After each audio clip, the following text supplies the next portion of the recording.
હાલો મિત્રો, અત્યારે હું પહોંચી ગયો છું મહાનાથ મહાદેવના મંદિરે. તો અત્યારે હું તમને સંપૂર્ણ મંદિરનો વિડીયો અને ત્યારબાદ આરતી બતાવવાનો છું.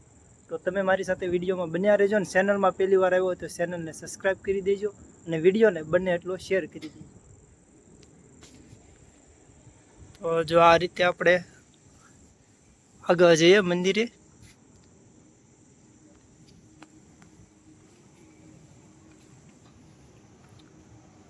તો આ મંદિરનો ઉપરનો ભાગ આવી ગયો છે. અત્યારે હું અને મારા મામાના છોકરા સાથે અત્યારે મહાદેવ મંદિર આવ્યો છે. તો આ રીતે જો તમે વિડીયો જોઈ રહ્યો છો તો અમે આખા ગ્રુપ સાથે આવેલા છે. મહાદેવ મહાદેવ. તો જો આ રીતે મંદિરની અંદર ગાય છે સકલા માટે ઘર બનાવેલા.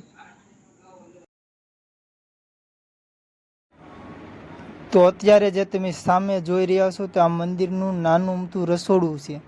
કોઈ અહીંયા મહાદેવનો ઉત્સવ કે કોઈ ધાર્મિક ઉત્સવ હોય ત્યારે અહીંયા તમામ ભાવિ ભક્તો માટે રસોઈ બનાવવામાં આવતી હશે.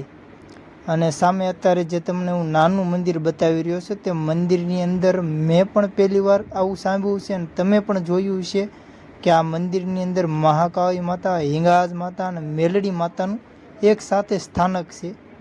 જે તમે જોઈ રહ્યા છો ત્રણેય દેવી એક સાથે બેઠેલા છે ત્યાં. અને અત્યારે આ વિડીયોના માધ્યમથી હું તમને આનું એડ્રેસ જણાવી દઉં તો કે ભાવનગર જિલ્લાના ઉખરલા અને ખોખરા ગામની વચમાં ડુંગરમાં આવેલું આ મંદિર છે, જેને મહાનાથ મહાદેવનું મંદિર કહેવામાં આવે છે, મહાનાથ ડુંગર પણ કહેવામાં આવે છે. તો સરસ મજાનું મંદિરને થોડા ટાઈમની અંદર જ અહીંયા આરતી થવાની છે. તો હું તમને એના પણ દર્શન કરાવવાનો છું. કન્ટિન્યુ વિડીયોમાં બન્યા રહેજો. સમય થઈ ગયો છે આરતી થવાનો, બધી તૈયારી થઈ રહી છે. સામે જે પોઠીઓ જોઈ રહ્યા છો તે ખંડિત થઈ ગયેલો, જર્જરિત થયેલો છે, જૂના મંદિરનો છે એવું લાગી રહ્યું છે ને ત્યાં બેસાડેલો છે.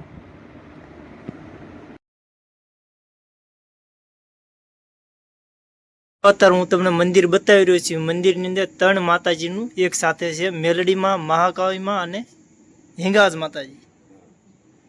તો એ રીતે મંદિર છે આખું મહાનાથની અંદર મહાદેવના મંદિર સાથે. પૂંજારીનું કેવું એમ છે કે ત્રણે માતાજી એમ સાથે એ માટે છે કે ત્રણેને સાથે જ રહેવું છે, કારણ કે એનું અલગથી પણ બનાવવાનું હતું પણ એ ન બનાવ્યું કે ત્રણે માતાજીને સાથે રહેવાનું. રજા લઈને થાય તો કરવું છે. હા, પૂંજારી છે.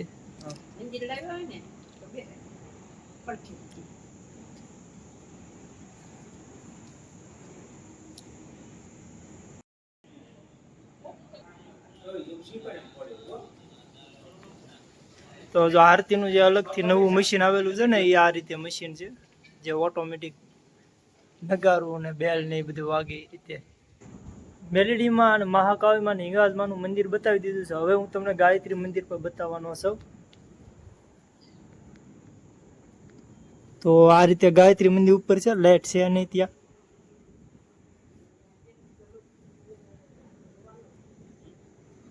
તો જો આ મોબાઈલની લાઈટ કરીને અંદર આવ્યો છું. ગ્લબ છે નહીં, તો આ રીતે ગાયત્રી મંદિર છે.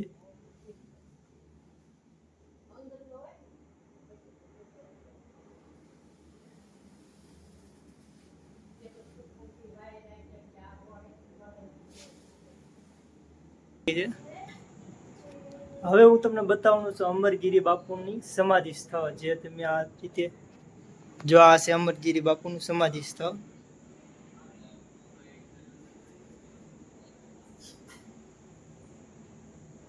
તો આ જગ્યાએ જ અમરગીરી બાપુએ સમાધિ લીધેલી હશે અને આવડા પાદુકા પણ એના જ હશે, અમરગીરી બાપુના. દીવા કરવા માટેનું જો પહેલાનું જે છે ને એ રીતે, તેમાં અત્યારે દીવા કરવામાં આવતા નહીં હોય અને સાઈડમાં સંદનના સાંડલા કરવાનું, જે રીતે આવ દેશી ટાઈપ.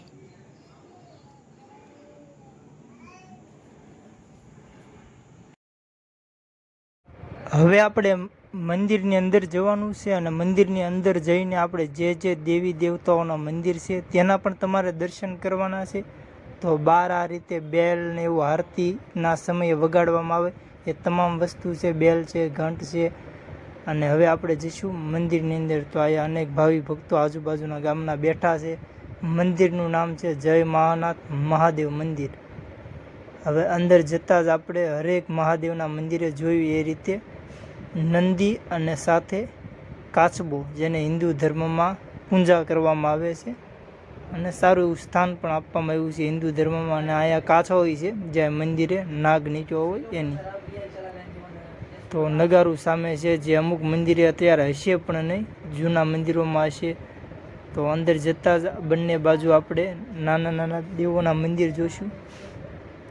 તો નામ છે શ્રી નંદેશ્વર, સાથે કાસબો. તો આને પણ બીલીપત્રનું પાન ચડાવવામાં આવે છે, સામે તમે જોઈ રહ્યા છો.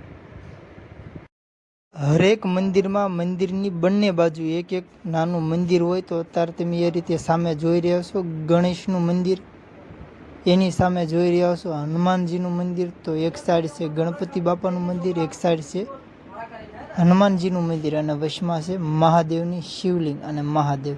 તો અત્યારે જે શિવલિંગ તમે સામે જોઈ રહ્યા છો, તો શિવલિંગની અંદર મહાદેવને જે રીતે અર્ધચંદ્ર આકારનું માથે હોય એ રીતે મુંગટ શિવલિંગને પહેરાવેલું છે.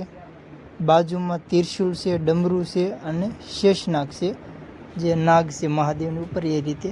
અને અખંડ દીવો જગતો હોય છે અહીંયા મંદિરની બહાર. અત્યારે આપણે આવી રહ્યા છીએ, તો મંદિરની બહાર આ રીતે અંદરનો જોઈ રહ્યા છો, બંને બાજુ સિંહ છે.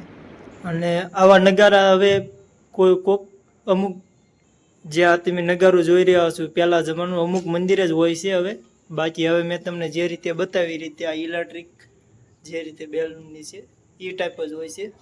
તો આ એક મંદિર તો છે જ આ, અને સાથે દાંડી. તો અત્યારે બધા આટું ભક્તો જણો આટું સાપ બનાવી દીધી છે. જો તો આ ભાઈ સા બધાને આપે છે અને હું અત્યારે લઈ લઉં સા.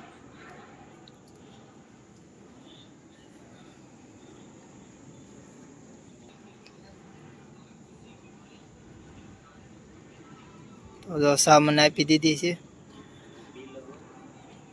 એ જ લેવાની હોય ને હવે.